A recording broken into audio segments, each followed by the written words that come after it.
Brought to you by Hulu. Time to have great original shows and movies. Time to have Hulu.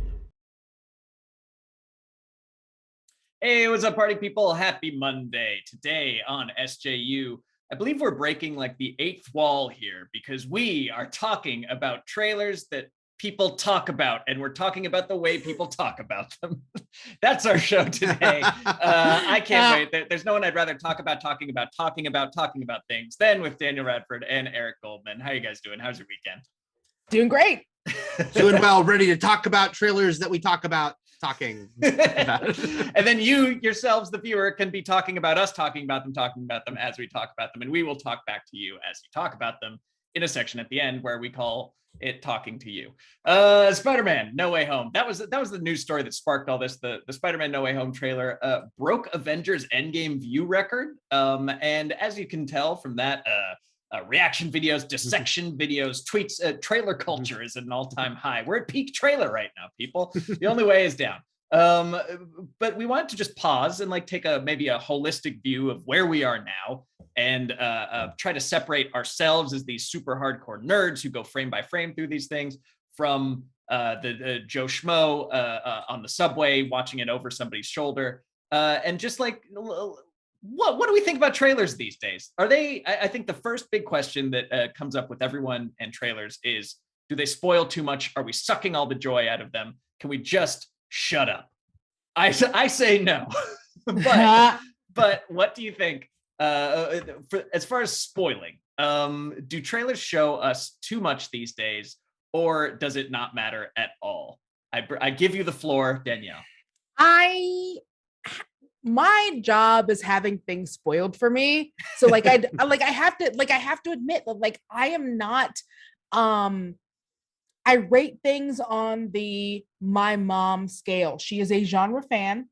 She loves genre, but like I am not, I get spoiled for a living. So it's like if a trailer spoils something for me, I'm like, yeah, maybe it's a little bit too much information. I personally, when it comes to big movies, like a Spider-Man Far From Home, like a Shang-Chi, like a Eternals, I'm psyched if the trailer gets me psyched, but I'm gonna go see it anyway.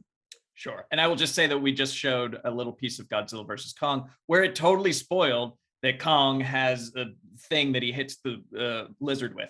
So Eric, what's your general take on trailer spoiler culture these days? I'm such a hypocrite because like there is a part of me that's like, wouldn't it be cool to just go in blind to more movies? And I recently watched The Mitchells versus the Machines and Barb and Star pretty close together, and I knew almost nothing about either, and that was kind of cool. But at the same time, I'm also going to be one of the first people when I see a new Marvel trailer be like, oh my God, what do you think about that? Do you think that's that? Even if I didn't have this job, I'd be doing that. I do think it can sometimes go too far. Usually these days, it's because they usually put out like a third and final trailer where they feel like we got to do one last grab. And so that's what we're going to, there's this weird thing that's happened with some movies recently where right at the last minute, they put in something that they hadn't spoiled. I feel like Godzilla versus Kong did this the closer it got to release. It was like, I feel like Mechagodzilla was kind of held back and then not. And Free Guy, I'll be a little more tight-lipped because it is only in theaters at the moment. But Free Guy had a trailer like a week before release that revealed a funny, different way you see Ryan Reynolds in the movie. Right. That is a third act reveal. And I'd already seen the movie when that trailer came out. So I was so surprised that they're like, oh, we're about to open. Let's show this thing that was supposed to be a big funny thing near the end of the movie. So to me, sometimes it's like the closer they get to release where they feel like, gotta grab them, gotta keep them grabbed. And I think that does speak to our kind of modern day where it's like, what's your next thing? Okay, you showed me the teaser to Spider-Man. Where's the next trailer?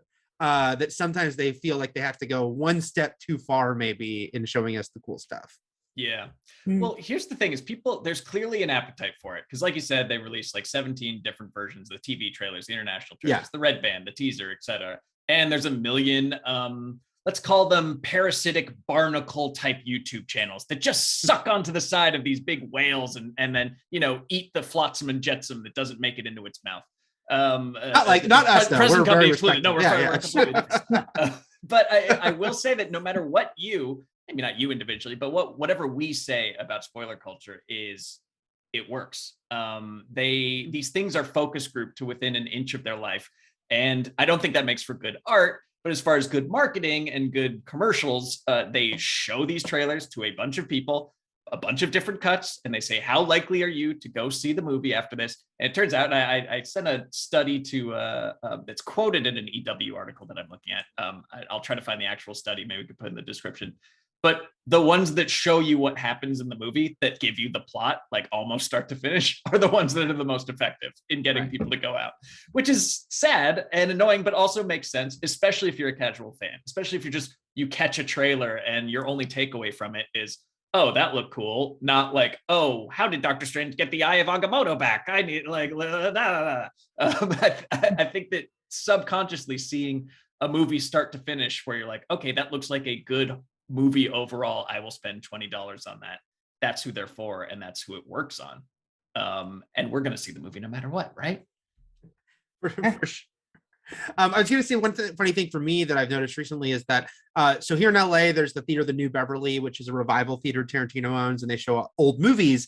They also show old trailers, and they show a lot of Tarantino movies. A lot of Tarantino movies, but they show all these old trailers from the 70s and 80s, and especially when I'm watching these 70s ones, I've come to realize, oh, these trailers were super spoilery. Yes. Often they're showing like, oh, that's the main villain falling to his death at the end. But it is important to note, no internet. So you only saw that trailer maybe once, maybe twice. In the theater, you didn't have the YouTube scrub back, freeze frame, analyze. So I think it was more just like, we're going to show you some big things that you'll kind of remember, which is very different from now when we are going to do frame by frame analysis, red boxes and circles, and hone in on everything. Even on Twitter, like you'll see something like the new Spider-Man trailer, and people are doing exactly what you said, Eric. Like on Twitter, even I'm seeing people look at like something that to me looks like a vapor cloud and go, oh, well, no, that's definitely this character. And I'm like, no, I think that's just a clown. No, that's Sandman. That's confirmed sand. We already been over this. It's sand confirmed. Well, I'm going to give you guys a magic wand, and you can create some rules and regulations. You are the emperor of Hollywood, and you get to decide what trailer culture is at large, or set some ground rules. Like, what's your ideal scenario? Where is it like we get a single trailer and that's it? No trailers, two different versions, and you can choose your level of spoilage. Like what to you is like the perfect version? And take the rest of the world out of this. This is just what you as super fans want to see.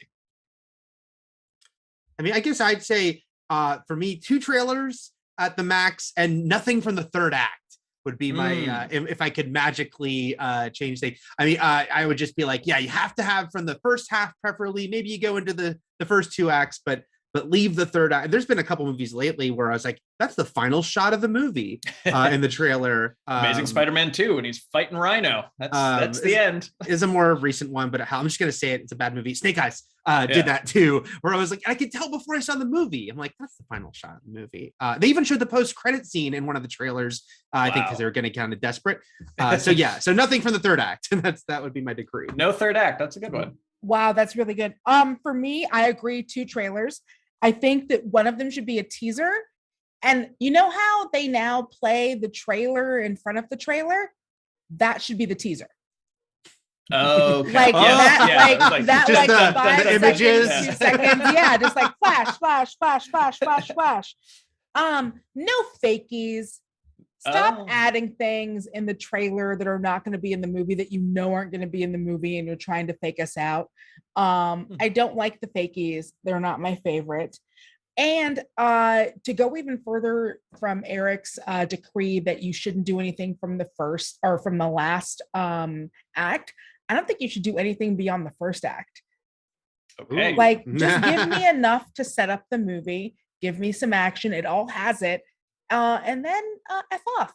Like, so for like Batman Begins, he's just never Batman. It's just Christian Bale just like taking a hike. Well, you at least get to see, like, you get to see that shot at least, All you him need. kind of like sorry, my glasses are like me standing in for standing up. Like, you at least get to see that and like some bat signal. But yeah, no, like don't like the first act is like all I need. I don't need to know any of the major beats. I literally in trailers, I just want to see the characters I love I want to make sure that they're doing something cool. And it's specifically because of the way movies are made now, where they know they have to hit certain beats and certain things. It would be different if we weren't in the age of like most movies that come into theaters are these huge blockbusters, but because they are, just give me the first act. Okay. A recent movie, by the way, that did that commendably, especially in hindsight, was Avengers Endgame. Now they had the benefit of being so hyped up without any trailers, but if you look back at those trailers, it was almost entirely the first 20 minutes before the time jump, and then a little bit of them doing the slow-mo walk in the time in the suits that they were going to do something, but nothing after that. Like they did not show like the time heist or any of that, which was really cool in this day and age. But again, they had the benefit of being like, we are the most movie that people were most excited literally for. the only one that could afford to do that. Right. But good for them. I think that they should make these epic trailers 3-4 minutes long, but they should only show them to people with like a certain confirmed social media or YouTube following, so we can really be like the oracles at Delphi. And you were trying to make an elite thing. People have to come to us and we can like bring it down from on high. Like there will gatekeeping. That's what we need. More gatekeeping. Yes, thank you. That's the word. We are the ones who have seen the Spider-Man Far From Home trailer. Quantumania, Ant-Man spoilers. The Batman will be amazing. You guys are talking as we're talking. Here's what y'all have to say. Make Beer writes, I don't mind trailers setting the tone and premise of the movie, but leave out important plot points or surprises. I mean, do you really know it's a surprise until you see the film? Sometimes you do, sometimes you don't, right?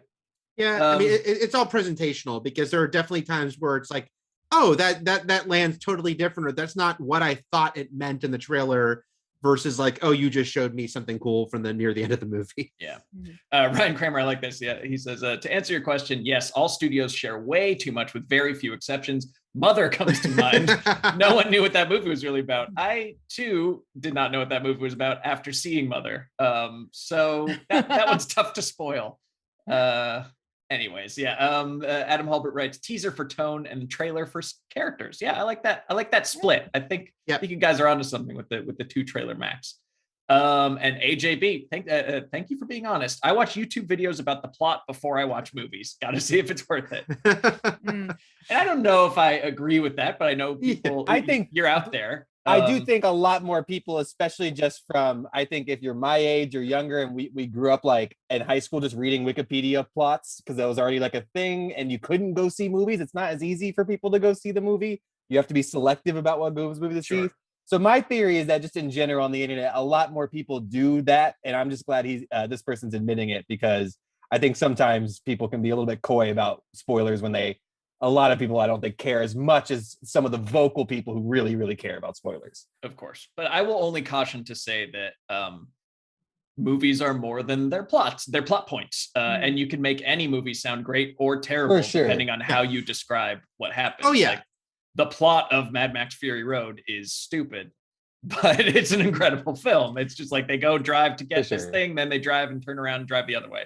And this came up recently, even with the stuff that's debuting on streaming simultaneously, where it's like you can take a 30-second moment from Cruella or any of these movies and put it without context on Twitter, and it's like people will be like, that's the stupidest thing I've ever seen. And then you watch the movie, it's like, okay, I understand in the context of the movie what that's doing. It's all, often it's presentational, like, the context does matter. I mean, spoilers for Cruella, although everyone can watch it now if you have a Disney Plus thing. There is a moment where a bunch of dogs attacked and it got all over Twitter, and everyone was like, this is the dumbest thing I've ever seen. Granted, you're going to defend it? No, in the context of the movie, it's still not great, but it is, I will say it is better than that Twitter video. Mostly because people were making the wrong assumption about, oh, that's why she thinks this, but it's not at all in the movie. That it doesn't work that way. She does not hate Dalmatians because of that scene. And that was, a lot of people were assuming, oh, that's what the movie's going to do, but that's not actually what happened. But it's still is confirms the existence of a set of Dalmatians trained to drop kick people off a cliff at a very specific location in their house. That's a thing, man. You don't know. In England, that's huge. So that's a good point. Really, what really like that was what people thought the movie was about, and really the movie is about just watching Emma Stone like wear great, vamp and wear great outfits to fantastic needle drops. And if you like that, if you like a series of music videos and her wearing great clothes, that's what the movie is I about. loved 45 minutes of that, and then it kept going. That's well, we'll get plenty more in Cruella too. Maybe they'll balance the tone. More Dalmatian murder, more murderous Dalmatians. Excuse me. Let me rephrase that. All right, let's thank you guys for watching to this point and continuing this conversation, because we're all talking to each other here about other things that we're talking about. Like and subscribe for more stuff like that. Hit the bell, hit the thumbs up, and on to more news. There's a show going around that I hear is great. It's called 9 Perfect Strangers. And it's one of those things, like, I'm just fresh off of White Lotus, where it's like, oh, here's a cast of great actors all stuck together in one location acting. And if there's one thing I love, it's actors acting. So we picked 3 of the people out of there. One is Nicole Kidman. I've heard of her. Michael Shannon. I'm a fan of his work. And Melissa McCarthy. This is a drama. They're not at their silliest is what I'm getting from this show, right? There's some comedic elements, but that is overall a drama. Yeah. And I thought that we would go just rapid fire through because these are 3 of like the best people working today. Let's go pick top performances by each of them, and just like, let's give them their roses while they're still here. Nicole Kidman, she doesn't get enough accolades. She doesn't have people don't say enough nice things about Nicole Kidman. So Danielle, say something nice about a Nicole Kidman performance. I am a woman of a certain age, and so Moulin Rouge hit me where I lived. I loved her performance in Moulin Rouge. Yes, it was too much. Yes, that first, I will say 10 minutes will give you a seizure, but I loved her overall performance. I thought that she was great. I thought that having her sing was good. And that is one of the most for me, like, I love the romance of her character. I love the way that she played it. Obviously, she looked amazing. So it's one of my favorite Nicole Kidman movies. That's so interesting that you say the first 10 minutes gave you a headache, because and I like musicals. Like, I have a decent tolerance for them, and I think I turned it off in the first like 7-8 minutes. It's a lot. No, it is. I couldn't take it. So it calms down after that. Yeah. Yes. Okay. All right. Significantly. I was like, whoa, no, not today, Satan. I turned that one off. So I'll give it another try. First of all, wait until her face is in close up, and then you can watch it. Okay. Just scroll through the rest of it. I totally agree, by the way. Yeah, like the first few minutes, I was like, this is too much. But then it calmed down, and it was really good and romantic and good songs. So I'll end on that. My pick is, I realized the same year, 2001, big year for Nicole Kidman, and how are both these movies 20 freaking years old? But mine is The Others, which came out in 2001, which is a spooky ghost story set in 1945, right after World War II in 1945. And she's living in a creepy old house with her 2 kids who have a condition and they can't go out in sunlight. And then weird stuff starts to happen. Some spooky things start to happen in this house. And she is both freaked out by them, but also protective mother, trying to protect her kids. And yeah, it's like a kind of classic gothic horror movie. I really like her performance in it. I really like the twists and turns of the movie. And it's one I kind of revisit every couple years, and I'm like, yep, still holds up. So The Others is my pick. I wish we could take a chunk of what you just said and have that be the VO for the trailer. Like, she has kids and they can't go out, and then a bunch of spooky stuff starts starring Nicole Kidman. She's, when I start thinking or going through her IMDb, it's amazing how consistent she is. She's like always good. So I really just picked the last thing I saw her in, which was The Undoing, which is another limited series where you want a movie star to make a TV show, you make it like 6 episodes long, and she just perfectly nails like somebody slowly coming to the realization that Hugh Grant is an asshole. But she also holds back enough that at times, that this is what the show's like. You wonder, maybe she's the asshole, maybe it's her, maybe it's him, maybe I don't know. But yeah, she just is so good and draws you into this world and is amazing at getting you to sympathize and care about and root for somebody who like owns their own helicopter and is probably a terrible person otherwise.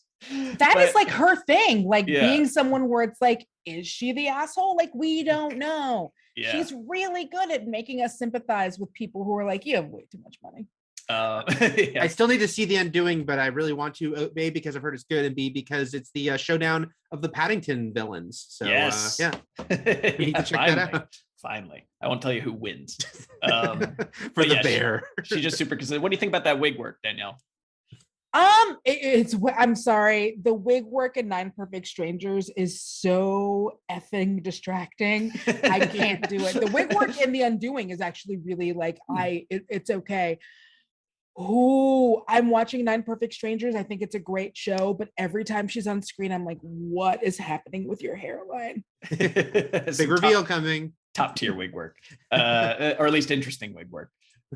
We need a spin-off show called Wig Junkies. Anyways, let's move on to the other star.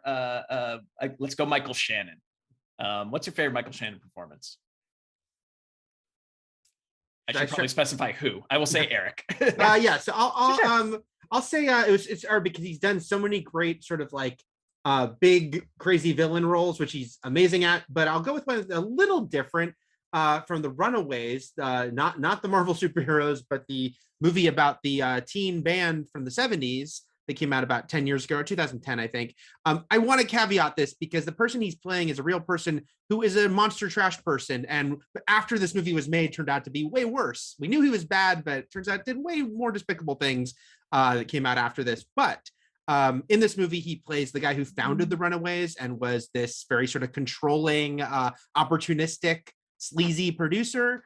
But Michael Shannon delivers the hell out of the performance of this guy who is very smart in a slimy way about what he's doing and is very calculated about it and like, get me a hot blonde singer and all the things he's doing to kind of control this band. And he has this sort of as often is the case, he has a bombastic performance, but he's kind of playing this 70s, showboating character. So yeah, a really cool character for him that's a little bit different. He's still not a great guy, and like I said, even worse off screen, the character, not Michael Shannon, but in the movie it's a little different than like the villain, just as far as this like kind of weird, they owe him, but they also have a lot of reasons to hate him, which kind of goes throughout the movie. So that's my pick. I love the Runaways. I love him in this. Of course I do. Come on. I'm too gay to not like the Runaways. I love that movie. So this is like for a lot of people who don't, and I'll maybe talk about he used to play a lot more of these roles before he became bombastic villain dude. He used to do a lot more of this stuff so that when he did do that, it was more surprising. I love his performance in this. And yeah, taking away like the trash bag of the actual dude, he embodied just late 70s, early 80s sleaze in a way that like makes you feel like you have to take a shower. And that is all on his shoulders and like the power of his performance. It's a skill. Sure. It's a skill. Yeah. What a great face. People don't look like that in movies anymore. They all have like they all look like algorithms like blended together with big fake teeth. He looks like he 100% looks like he'd be in like 40s noir movies. Yeah. Michael Shannon. Yeah. What a look. What's your pick, Danielle, for best, not best, but your favorite Michael Shannon performance? Well, God, I mean, I guess we'll go 20s noir. I love him in Boardwalk Empire. For me, again, I had seen him in so many roles before this where he hadn't played this kind of villain. And I feel like this was where he really cemented himself as someone who played someone really like demented. And you get to watch, this is his Breaking Bad. Like this character breaks bad over the seasons of the show. And you like, it's a hard performance. And I think it's a hard thing to do, to play someone that morally just, to avenge spoilers for a show that came out like 10 years ago. But it's such an interesting performance and intricate watching the way that he is slowly broken down, not necessarily just by the people that he's dealing with in the 20s, but by the way that that version of the 20s worked, where there was this underground society and he winds up being corrupted, but trying not to be corrupted. And he's really, really friggin' good. If you haven't seen Boardwalk Empire, you know, it's worth your time, definitely. Like, it's a good series. It's like HBO doing some really good stuff. Yeah, so many shows to catch up on. I thought that show took a little bit of a while to find its footing, but when it did, it was so good. And you're right, Danielle, like his character is a guy who thinks he's one person, but then we see, and then he starts to realize is something else. And he's so good doing that. Plus Steve Buscemi. Plus the Buscemi. Yeah. Being a sexy guy. Steve Buscemi being sexy. You don't expect that. Nobody expects sexy Buscemi. Speak for yourself. This one's gonna be kind of a journey. So come with me as I take you by the hand into a deep world of Michael Shannon lore. It started out, my first thing was going to be Bobby Monday from Premium Rush, a very underrated bike messenger film. JGL, he's got to get the package somewhere, and you know, it's a lot of you don't see a lot of car versus bike movies, and I think this is one of the all-time greats. It really explores the concept of who would win, a car or a bike, in a very compelling way. They find a lot of different ways to Ryan wrote in the chat, F10 crossover. Yes. He definitely says, Michael Shannon, I think what put him over the top in that film is where he says directly to camera, to himself, "I'm chasing a bicycle," while he's driving the car, which is great. You'll have to see it. But then I remembered that there was this thing. There's this show that I and only I loved called John Glazer Loves Gear. And it was a fake show on True TV, or like a mockumentary. It was a mockumentary about shows that are about like gear and like different hobbies and stuff like that. And it would always get completely derailed by like whatever marital problems or like a weird ego drama that the host had, John Glazer. He also made Delocated, if you guys have ever seen that on Adult Swim, where everything's in the witness protection program. So he has an episode about cycling, and his co-host, who is really just like John Hodgman doing the Siri voice on his phone, tells him that he has a pitch for a bike messenger movie script called Quick Rush: The Last Load. And he gets so distracted by the movie pitch that he ends the episode about bike gear and ends up making a trailer for the movie starring Michael Shannon. So it's about a movie in a post-apocalyptic New York. He plays the mayor of post-apocalyptic New York, about the last bike messenger, Steve Quick, tasked with delivering man's last load to the okay, hold on. I love how much Spencer loves this. Nope. Like, I can't do it justice. Some absolute hero uploaded it to YouTube. It has, I think, less than 200 views. JGLG Quick Rush trailer. If you just Google that, you can watch this for yourself. But this was just, or just watch John Glazer Loves Gear, the cycling episode, and you will see Michael Shannon willing to do his over-the-top villain persona in something absolutely ridiculous like Quick Rush: The Last Load. Janine Garofalo's in it too. Look at that. Right. Yeah, this is also for those of you, like, if I talk about Parks and Rec all the time. He's Councilman Jam, and like he commits to all of the characters he does. And I feel like because I've seen a lot of the show, he feels very Councilman Jam to me. Yeah, this is obviously, a lot of this is a parody of the Kanye West Kim Kardashian video. And if you've ever seen John Benjamin Has a Van as well, in the pilot episode, he plays the like soldier who got so scared of going to war he lost his voice. But you don't. It's a very good show. John Benjamin Has a Van. So he's clearly willing to just show up for his buddies and do like a funny little bit part in front of a green screen. And oh man, this is good. This threw me so much when Spencer, that's what I was. When Spencer said he was doing Quick Rush, I go, wait, is he getting the title wrong? Because I remember Premium Rush, and I thought, is that like an alternate title? Because Premium Rush, I did not think was a good movie. I thought it was an enjoyable movie. And when I first saw it, I was like, Michael Shannon's bad in this. He's so over the top. But now I kind of appreciate that he decided in this not good movie to just go, he acts like he's a Police Academy villain in Premium Rush. Like he's so like, this bicyclist. I appreciate it. The fact that he would then send it up with this is great. So well, I'm just glad Spencer, that we can you just say the name of this one more time for me? John Glazer Loves Gear is the show, and it's the cycling episode. I'm not sure where you can find it. It's been canceled for a while now, so maybe we can bring it back. I'm sorry, I mean the name of Quick Rush, the full name. Quick Rush Premium, the last load. The last load. Child. I'm a child. Melissa McCarthy, she's also in stuff. I will start.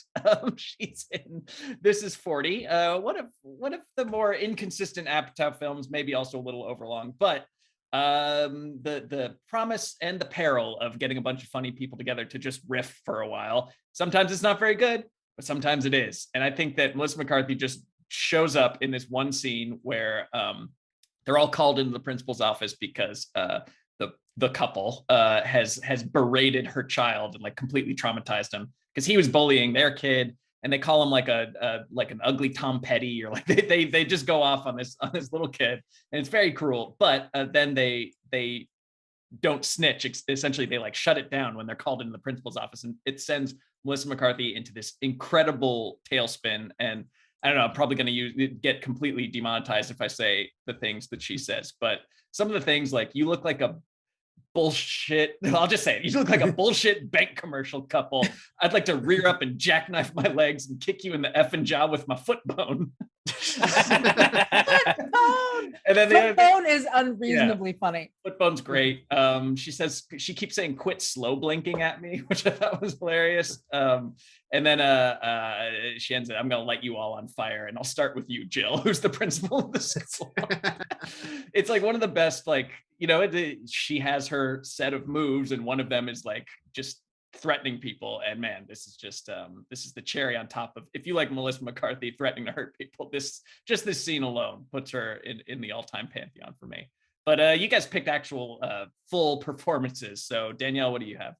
I am so basic B. I picked Bridesmaids because like that was for me like the first time that I saw her. That is, I'm sorry, to be able to do like that good of character work and be able to embody. And again, you're right, like so much of it is like her being a threat and her doing like so much physical comedy. But to be able to, because Melissa McCarthy is so cute, and to be able to like take that and make her look like so like rugged and like willing, like ready to like throw a punch at any second, that's hard. Like that's like, you know, we don't talk about what happens when chubby girls ugly down, but we do it for movies. And like her, she stole the movie. Like everyone loved everything about that. There was a reason why she literally, for Mike and Molly, she won the Emmy for a movie. She didn't win it for that show. Right. She won it for Bridesmaids, like full on, period. So that's why I'm going with that. Like no one who wins an Emmy for a movie and then everyone's like, I guess we'll give it to this show that no one watches on the CBS. But that's what we did. And well deserved. I think you should be able to swap the Emmys and the Oscars for other things that you like them in that year. Because when else are you going to do it? Eric, what's your double M performance?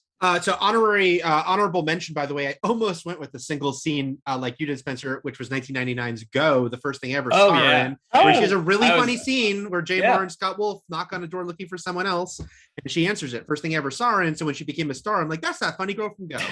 So shout out to Go. But the movie I actually picked is another, I guess, basic bitch one, like Danielle said, but it's so good. Spy from 2015, which was a hit movie, and yet I still feel is underrated because I think it's like one of my favorite comedies of the past 10 years, which had such a, you can tell the pitch of Spy was like, what if James Bond was killed and Moneypenny was like pulled into the field?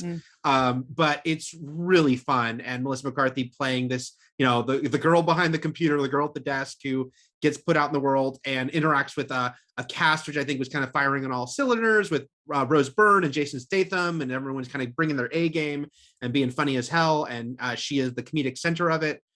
So yeah, I just thought that this was like an action comedy, which sometimes cannot work, but this one I think does really well. So Spy is one I return to often. Well, there you go. I mean, yeah, three great tastes that go well together. I am definitely going to check out Nine Perfect Strangers on Hulu if you hadn't heard, because I need something to watch. It's the end of summer doldrums, and I'm completely caught up on like pretty much everything, and the impeachment show doesn't come out for a while, so yeah, I got nothing to do here. So I'm sure Entertain Spencer. Entertain me. Entertain Spencer. All right, I'm gonna skip there's a Jungle Cruise sequel, and there's a new Expendables movie. Okay, that's kind of cool. Let's do this real quick.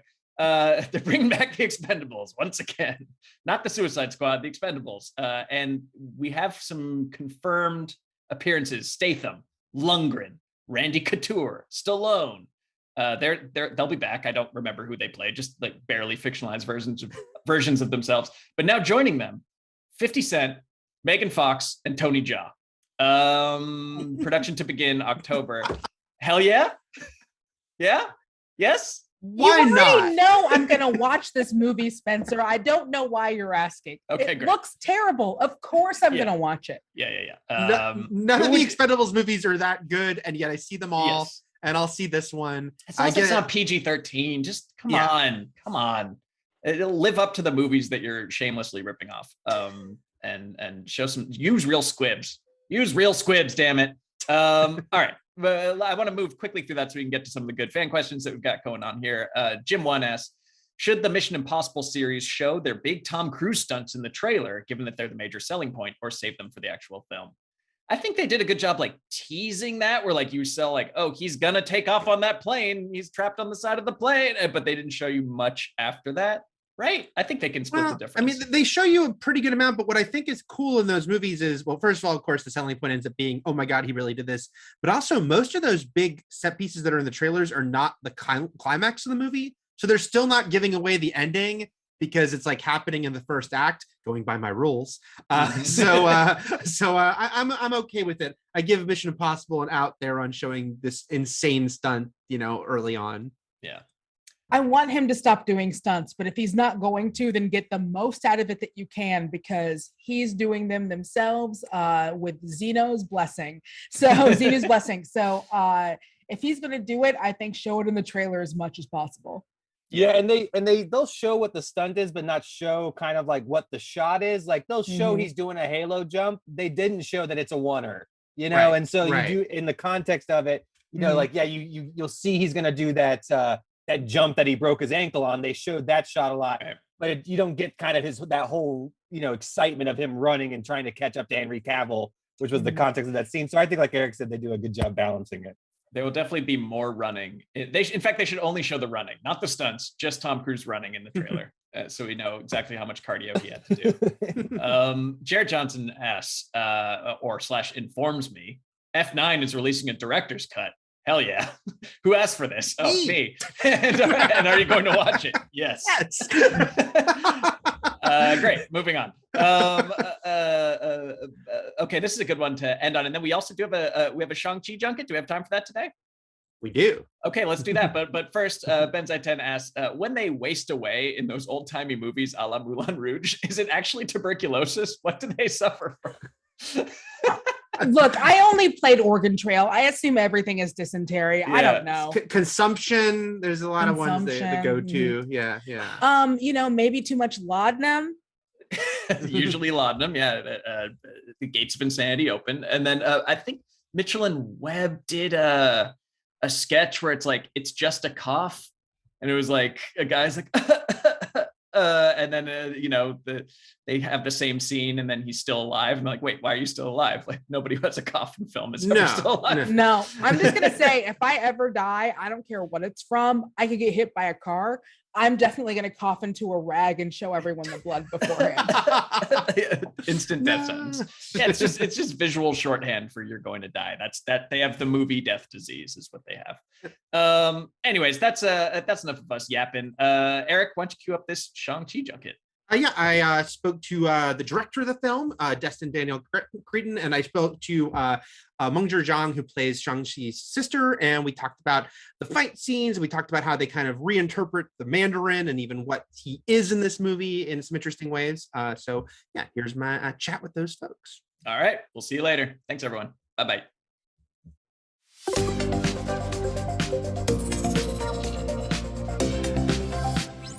For thousands of years, the 10 rings gave our family legendary power.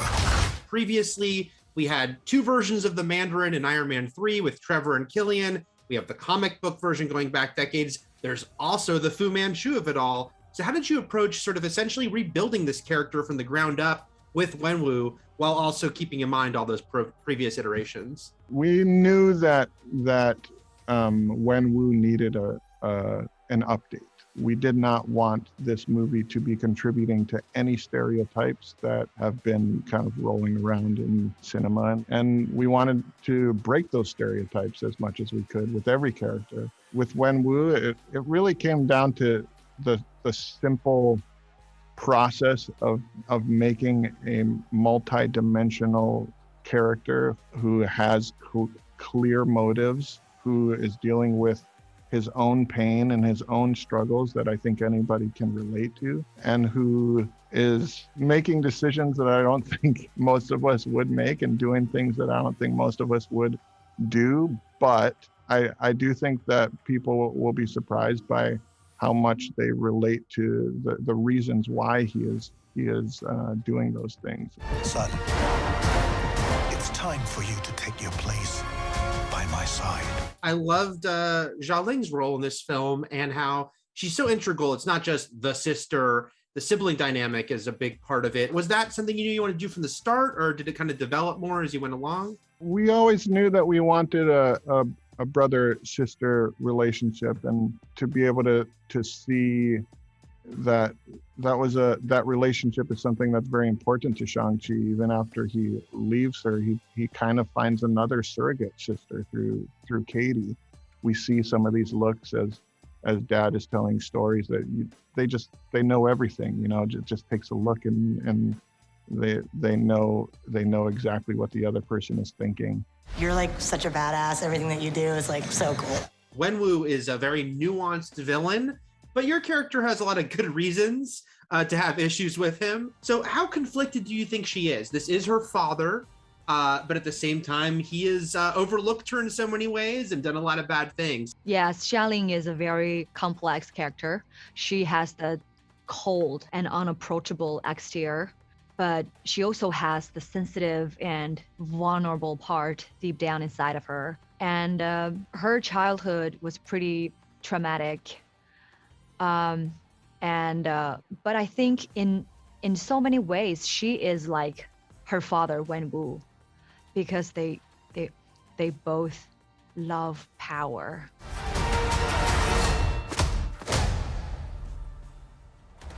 So you're doing Shang-Chi, which means you know you kind of have to deliver on the fight scenes in a film like this. So what was your overall approach going into it as far as you wanted them to feel and how you wanted to depict Shang-Chi's fighting style? The first big step was hiring the right people. And when Brad Allen came on, he just had such a deep respect for the genre of martial arts movies and a deep respect for the art form. He was trained in Jackie Chan's stunt team and came from that world. And he brought a lot of people from that world.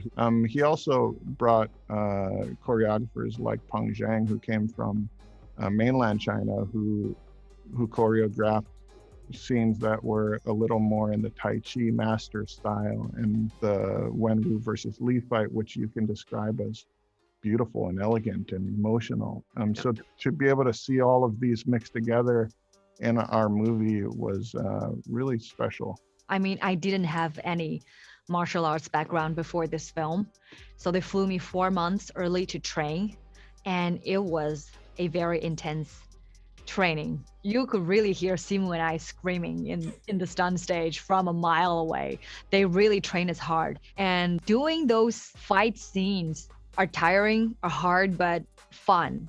my favorite memory was with Simu, that I really punched him in the face. I didn't mean it.